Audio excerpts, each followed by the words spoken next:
The next topic. Another one that I feel quite strongly about, new functionality outside of the suites.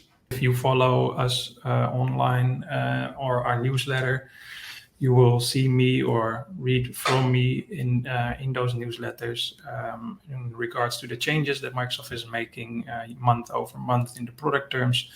A lot of product launches over the past months, and a lot of products that don't generally get added to the Microsoft 365 suites, but exists outside of it, like with FIFA, as an earlier example, SharePoint syntax, but lately also with Priva, with the Intune suite, new Defender capabilities.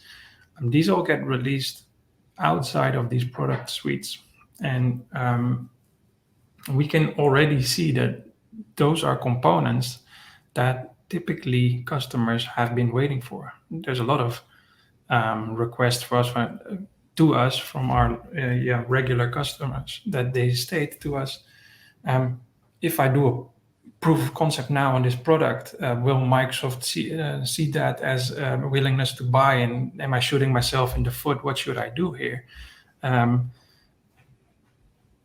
I think it's worrying that Microsoft is releasing these products this rapidly and bringing them to market outside of the M365 suites, because it might mean that they're already anticipating on something new happening. And we know there's a buzz going on already in the market that Microsoft might be preparing for like an E7 suite or something, where currently they're still struggling, I think, selling E5 to many Microsoft customers, but already they're positioning themselves for an even bigger and better version.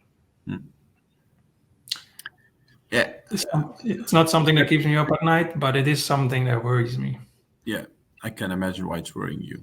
Yeah, and even if you approach it from even a negative point of view, not making a new suite with new functionality, but what if they decide to get things out of the E5 suite and put it in new additional products? That could also be something that they could choose for. Because what we see now, depending, of course, where you are located in the world, the M365 E3 suite is now dominant. 80% of the clients are using that. E5 is moving up rapidly. So what will they do if the saturation level of M363 E5 is also at 80%? Then they will probably think of something to gain extra money out of that specific suite.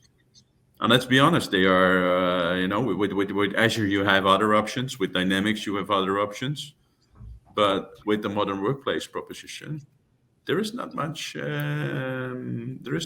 alternative. Well, if you look at security stack, there's obviously a lot of players out in the market, but the thing that Microsoft does really well here is positioning that one platform feel. Everything ties in together perfectly. It works together. So I understand that if you're very well along on your E5 security journey, for instance, or even E5 security and compliance, where we see compliance still lagging a bit for most organizations, that if you're well along with it, you're going to have an interest here. Things like that new Intune suite, where there's just functionality there that companies have been waiting for.